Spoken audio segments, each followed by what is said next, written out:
Welcome to the Titans of Industry show, and thanks for tuning in today. I've got a special guest for us today, a person I've got a lot of respect for, and he'll share with us his personal story and some of the issues he is researching at the moment and is involved with. Before we dive into this, I want to suggest to you to consider this interview as part of a series of educational sessions that we had conducted on the subject of cryptocurrencies with Adam Meister, Dave Scotese, Chris Klein, and the exclusive report we just released, including a cryptocurrency that is perfectly new. It's under the radar. 99% of investors have not heard about it, but heavy hitter millionaire Bitcoin investors are positioning at in this cryptocurrency right now, and that's on wealthresearchgroup.com/crypto profits. Today I'm here with the dollar vigilante, Jeff Berwick, an anarcho-capitalist and a freedom fighter, and he's a featured guest on CNBC. You probably saw him on Bloomberg, as well as running his own conference called Anarchapulco, obviously, and then Anarchast, the podcast. Jeff, how's life? How are you? Where are you? I'm in Acapulco, Mexico, where our conference on Acapulco is held. Perfect. So, Jeff, I want to first talk about opportunity and time management. You've done so much in your life, and I want to know how do you manage your day? You know, we're so passionate about life as entrepreneurs, and we're very involved with current events and what's going on in politics and the economy. How do you not get sucked in to spending too much time online, on the internet, watching endless videos? How do you make sure you don't become a victim of your own ideals and principles and are free to pursue your interests in life on a more efficient level? That's an interesting question, because I've actually been changing up everything in my life over the last few years, actually getting a lot better at a lot of things. I actually wasn't very good at many things before, and so you mentioned I did a lot of things. I don't know how I did a lot of them. Really, it's just basically just, when I was doing a lot of my companies, like my internet company, which became the largest internet company in Canada, or largest financial internet company in Canada, at stockhouse.com, still is the largest. I worked on that literally 18 hours a day for about 8 years straight, and so that's what I did. Yeah, well, that's what you really have to do as an entrepreneur. I've talked a bit about this with entrepreneurs a lot, that really, if you want to be successful, you can be successful, but it takes complete focus and complete effort, and it basically has to be your total focus, at least for the at the startup period of it. When it comes to just being efficient and things like that, that's something I've been changing a lot recently. I've gotten into things like meditation and yoga, which I've found has added immensely to my productivity without actually having to work all that hard necessarily. So even when I'm doing all the things I'm even doing now, and if you look at all the things I'm doing, it looks like a lot, but I still spend hours a day watching YouTube videos. I'm very curious. I want to learn about as much as possible, but basically it's just nonstop, just keep going. And as you do these things for decades, you start to build up a group of people that are good at certain things and that you can trust, so you can start to really give them things, so you're not doing all the work yourself. That's a big part of it. And of course, as you have more experience, you just know how to do things faster and more efficient and just get things done. Sure. So delegation obviously is a big part of getting more done and trusting other people to do the job.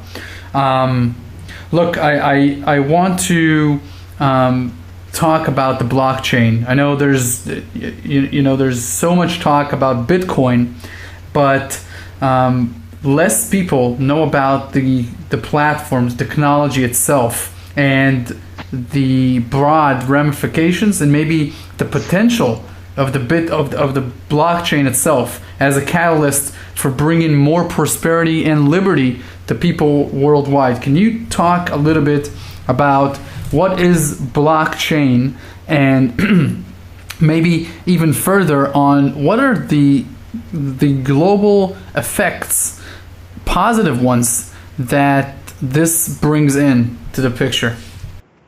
Well, you're asking a lot. You're asking me to describe describe exactly how blockchain works, what Bitcoin is, how this affects the greater picture, but I'll try to do that. The blockchain, basically, for a lot of people out there, if you're around and you used to trade music on things like Napster, or if you even use things like torrent today, that's generally what the blockchain is. It's basically a bunch of information that is spread out over thousands and tens of thousands, hundreds of thousands, sometimes millions of computers. And in that sense, it's completely decentralized. And so in that sense, it can't really be stopped by anyone. And of course, the biggest people out there always trying to stop things are the government. They want to stop it for numerous reasons, partly because they want to rob everyone, extort them for taxes. Secondly, they don't like things to actually improve because then people will realize the government just gets in their way. So that's one of the main benefits of what you call the blockchain is, and that's what backs Bitcoin. So Bitcoin is essentially numbers, or essentially math that's on a blockchain. And that blockchain, as I pointed out, is just not really anywhere. It's actually everywhere all at once. So there is no Bitcoin CEO, there is no Bitcoin company, there is no Bitcoin head office. If there was, it already would have been shut down by the government because they want to stop it. And the reason they want to stop it is because money is very, very important. I don't know if anyone's ever noticed that, but it's quite important. They don't really teach you anything about it in the government indoctrination camps of your 12 years that they waste of putting you basically in a prison-like environment. They don't teach you anything about money, and that's on purpose because they don't want you to know anything about it. They don't want you to know what the Federal Reserve is. The Federal Reserve was an actual takeover of the United States that happened on December 23rd, 1913. It's been going on ever since. They keep acting like it's not a big scam or a big mafia, but it is. That's all it is. And when you have control of the money supply, and I think it was actually one of the Rothschilds, and the Rothschilds were essentially the people who came up with the idea of central banking and started to do it, and they still control most of the central banks in the world today. And I believe they said something along the lines of, I don't care who makes the laws as long as I control the money. And that's essentially their plan and their idea, and that's how it works. That's how they control most governments in the world today, because they control the money supply, because they control most of the central banks. And so because of that, they don't want anyone to be able to distribute their own money, especially a money that's much better than the current money we have today, which is absolutely garbage. The US dollar Federal Reserve note, which is actually what it's called, that's what's written on it. It also has a pyramid with an all-seeing eye on the back of it. No one seems to notice that. Very brainwashed population apparently don't even notice what's on their so-called money, but it's terrible money. It's basically a piece of paper with dead criminals printed on it that people accept in transaction for things of value, which is absolutely insane. But of course, under government law, which is ridiculous and should be removed government altogether, people are forced by gunpoint to accept these things and actually are forced to pay a lot of the money they make in income tax and things like that to the government as part of their extortion. And that's actually the only thing that really gives it any real value. So when a new money comes out like Bitcoin, which is far better, it's not centralized, no one can control it, no one can print up as much of it as you want, which is very important because inflation is actually what destroys economies and what's actually destroying the US economy right now and every economy in the world. And when money like that comes out, they want to get rid of it, but they can't because it's not really anywhere. That's the beauty of what Bitcoin is, and that's why it's risen from, when I found out about it in 2011, it was $3. It's currently over $1,000, and it could go to as high as $1 million if it were to actually be used by everyone in the world. But we'll see if that happens. That's a long ways from happening. But no, Bitcoin and blockchain is an absolute evolution, not a revolution, because a revolution, revolve, is to go back to where you came from. We don't want to do that. We don't want to go back to any of these government or central bank systems. We want to evolve past this, and we are with things like Bitcoin. Interesting. Ray Dalio, who I've followed since I began investing at the age of 16, he is now working on a new theme, an investment theme, and he basically told clients worldwide that populism and impatience of the lower classes, in Europe and the United States, everywhere else, people that are in their 20s and 30s and are not connecting to the financial boom that's going on in the marketplace. They're becoming really impatient, and he compares populism today to populism in the 20s and 30s in Europe, and he says that there could be a grave danger to the social order. Do you agree with this, or is this too gloom and doom? It's an interesting concept. I can't see. I don't know. I'm not sure what happened to the social order necessarily in the 20s and 30s that the young people did necessarily, unless you're talking about. I'm not really sure what he's even really saying, but definitely there's going to be massive changes happening. Absolutely. And of course, the younger people, if you're a baby born in the U.S. today, you're born with $250,000 of U.S. government debt and liabilities overhanging you. You're already bankrupt. You actually have no chance, almost no chance to make a living as an American if you're born in the U.S. So if anyone out there was thinking of having a kid in the U.S., do not do that. Do not get them a U.S. citizenship. That thing's over. It's done. And so the younger people, even the 20-year-olds and things like that, and they've been so brainwashed. It's really sad to see how brainwashed they've been. Of course, they go through their 12 years of memorizing useless facts and actually false information in the government indoctrination camps. They go home, they turn on the television, and it's called programming for a reason. And it's literally just brainwashing. It's propaganda. It's not even close to real information. It's giving them all kinds of bad information. So they have all this, and then they're told, of course, well, after you're done your 12 years of being in prison as a kid, you can pay for 4 more years. It's going to cost you hundreds of thousands of dollars, and then you'll get a piece of paper like a Bachelor of Arts degree, which will be absolutely useless, and then you can go work at Subway, and you'll have about $100,000 worth of student debt, and then, of course, that $250,000 of federal government debt and liabilities I already talked about. So you're already about $350,000 in debt there. So it's already done. So yeah, there's going to be a backlash from it. I think the young people in places like the U.S. today are so dumbed down and so all they do is play video games. They have no ability to do anything. They're useless. They just sit in their basement. They're so stupid. You look at the colleges. Like, if you want to find really and unbelievably like science experiment dumb people, go to any college in the U.S. Like, they're not even. There's just no brain cells actually working in their heads, apparently. They're just memorizing what they're told to memorize, unfortunately. So I don't know if there's going to be like a in the streets bloody revolution over this. I think the kids today are just too stupid and too lazy to understand what's been done to them. But so there's going to definitely be a change. This whole system is going to fall apart. And then people are going to have to actually find something productive to do for the first time in their lives, most people.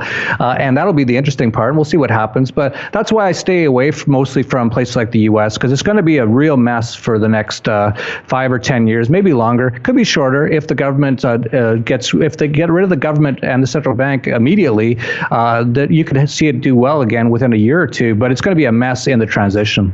So just an off-topic question. You never visit the United States anymore? I try not to. I go every now and then. I try to avoid it. A funny story, I go to Dominican Republic quite a bit, and I spend most of my time in Mexico. And I would usually go through Havana, Cuba, instead of going through the U.S. on my way to the Dominican, because there is no direct flight, just because I found that Cuba was less communist and less a horrible government in Cuba, which is pretty sad to say, because it's absolutely horrible in Cuba. But that's really how bad the U.S. is getting to me right now. So I just avoid it as much as I can. Understood. I want to get your take on the marijuana legalization event and process that's going on in the United States right now and worldwide. What do you think of it? Well, I think it's great that they're slowly getting rid of the war on drugs. The war on drugs has been one of the most heinous, anti-human, anti-freedom things in the last 50 years. Of course, it was started up by Richard Nixon, interesting guy to start it all up. And the actual face of the war on drugs originally was Elvis Presley. That was interesting. Guy who died on massive amounts of chemicals that were given to him by doctors, which are called drugs. And actually, those are the worst drugs. And that's just been heinous. It's been one of the worst things in the world for the last 50 years. Chasing people. You have in the U.S. now just families just having their houses broken into in the middle of the night by SWAT teams and then gangs just with guns and coming in with flash bang grenades and all that, because they might have a plant in their house. And that plant, by the way, marijuana, actually makes you think about things. That's why they don't want people to do it. They'd rather you take the U.S. government sanctioned drug, which is one of the worst drugs in the world, alcohol, and be really dumb and violent. That's what they prefer over a drug, a so-called drug. It's just a plant called marijuana, which is really healthy and actually cures cancer. They don't want you to smoke or ingest that because it actually makes you think a little bit. And when you think a little bit, you realize that the government's a big scam and you don't want them anymore. So it's great that they're starting to move in that direction. It's been incredibly slow. We've seen all these states in the U.S. that have sort of said they're going to decriminalize or legalize it. I prefer decriminalize, of course. I don't want the government to tax it. The government shouldn't tax anything. Taxation is theft, of course.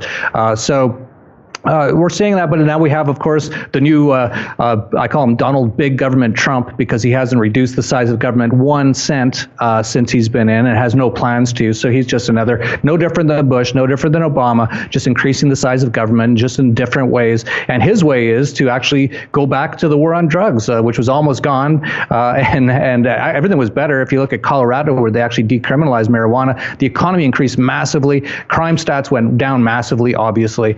All this stuff is obvious if you know what you're talking about, and now he's got his guy in there who thinks he's got to have a war on marijuana. So it's absolute insanity. Everything in the U.S. is insanity. It's just nothing but violence and theft and extortion now, and that's why I spent a lot of time in Mexico, where it's a lot freer and a lot safer.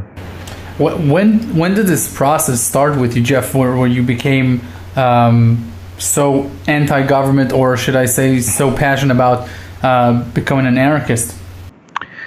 I'm not so much anti-government. Government just is an unnecessary evil. It shouldn't exist. I'm just pro-freedom. All of us as individuals, as humans, should be free. I don't know if that's a crazy idea. I don't know if, I know in the U.S. now it sounds nuts to actually believe in freedom, like true freedom, not what they have in U.S. But it was actually, I thought about it when I was younger, and I think I've always been an anarchist, or I think everyone's born an anarchist. Like, no one comes out and as a baby and says, hey, we should have socialized healthcare and extort people for it. Like, no one does that. That's something that comes along a lot later through brainwashing and bad ideas, essentially.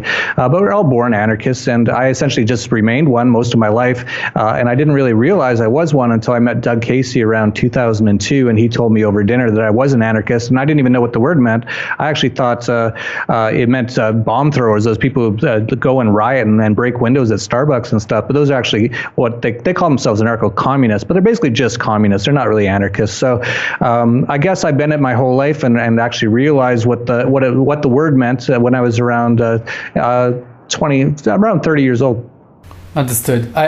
Look, Jeff, I want to get your take on competing cryptocurrencies and which could be explosive in 2017. I know you research cryptocurrencies very thoroughly. Do you see anything that's very exciting right now that people should research, take a look at, conduct their due diligence on? There's many. I've been talking about what they call the altcoins, alternative coins to Bitcoin, which is by far the biggest. There's nothing that even comes close to the size of Bitcoin, or the just the sturdiness or the reliability of Bitcoin. It's just massive at 20 billion. It's less than 20 now, but around $16 billion market cap right now. There's a number. I've actually featured a number of them in our newsletter at the Dollar Vigilante, and if people want to find out about that, just go to dollarvigilante.com/subscribe. We've featured about a year ago, I featured Ethereum. I've been following that for years, actually, but I didn't feature it for the first time to our subscribers till about January of last year, when it was around $2. It's currently around $50. I then featured Monero a few months later, and it rose about 500% within a few weeks.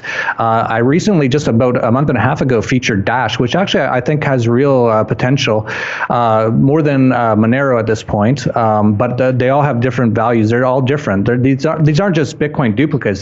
They have different functionalities and different capabilities than Bitcoin, and that's what makes them so exciting. So I featured Dash about 2 months ago, and it was around $17 at the time. It since went up to as high as $120, currently at around $80. And actually, I told people to start selling around 110. I thought it got too high.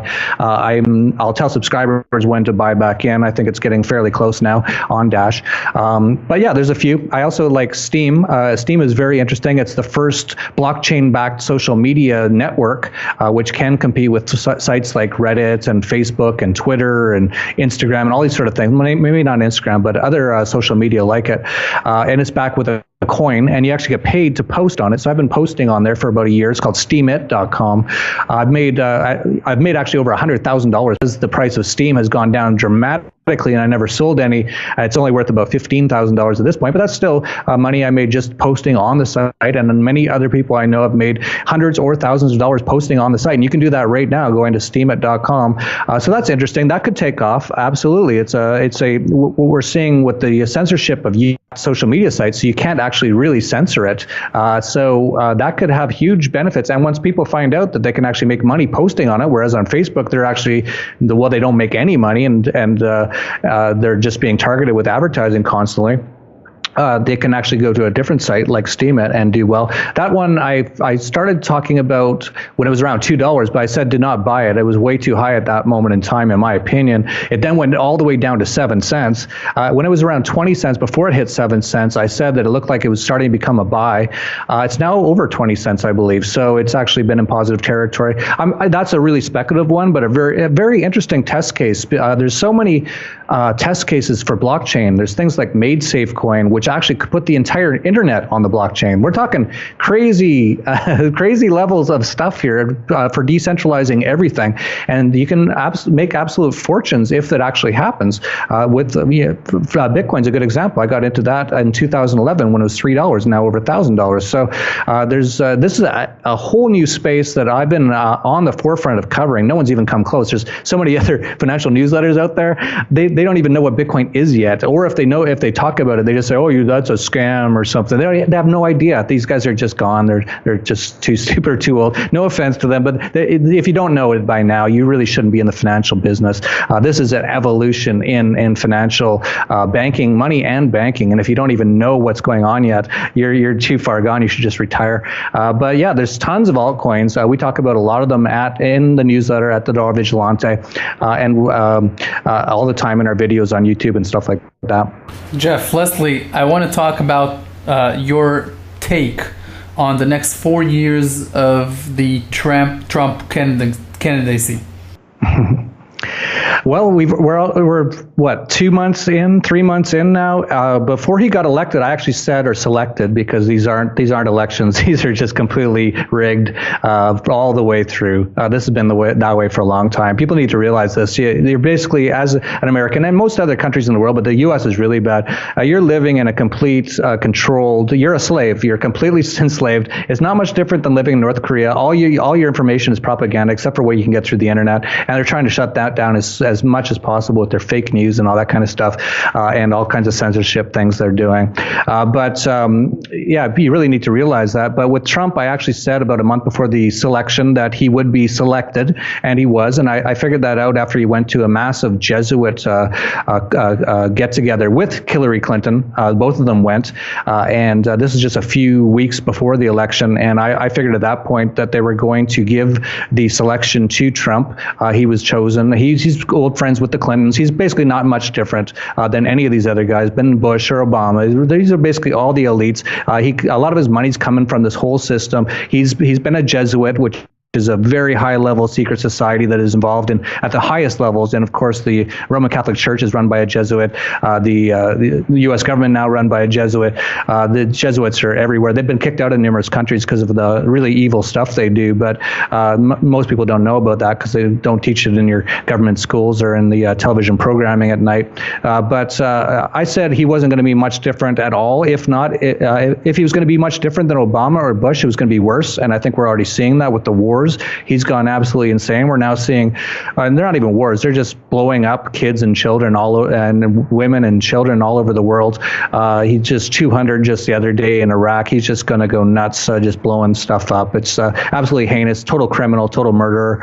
And it's not going to get any better. And the one thing I think is going to get much worse is the police state, which he actually talked all about during the debates. He said he was going to make it worse. He said he wanted stop and frisk like they had in New York. He wants that everywhere in the U.S. So just walking down the street, papers, please. Anyone remember that from 1940s or Germany? Anyone remember that at all? No, that's what's going to happen. And he's building a wall, which I think eventually is going to keep Americans in. Ron Paul even said that. Yeah, it's just going to get worse and worse, and we'll see what happens.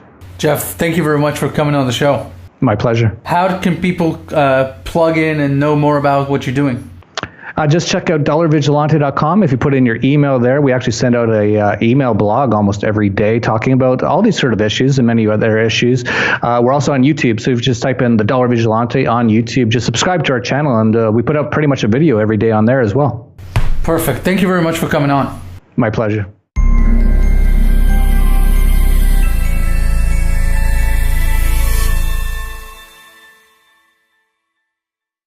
Millionaire Bitcoin investors are positioning at in this cryptocurrency right now, and that's on wealthresearchgroup.com/crypto profits.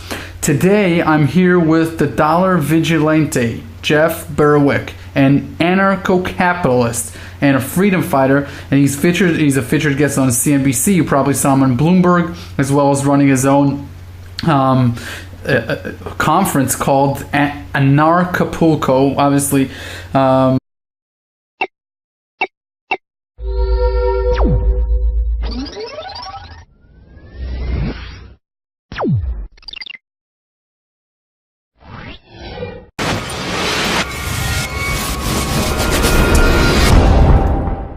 Welcome to the Titans of Industry show, and thanks for tuning in today. I've got a special guest for us today, a person I've got a lot of respect for, and he'll share with us his personal story and some of the issues he is researching at the moment. And then Anarchast, the podcast. Jeff, how's life? How are you? Where are you? I'm in Acapulco, Mexico, where our conference on Acapulco is held. Perfect. So, Jeff, I want to first talk about opportunity and time management. You've done so much in your life, and I want to know how do you manage your day? You know, we're so passionate about life as entrepreneurs, and we're very involved with current events and what's going on in politics and is involved with. Before we dive into this, I want to suggest to you to consider this interview as part of a series of educational sessions that we had conducted on the subject of cryptocurrencies with Adam Meister, Dave Scotese, Chris Klein, and the exclusive report we just released, including a cryptocurrency that is perfectly new. It's under the radar. 99% of investors have not heard about it, but heavy hitter economy.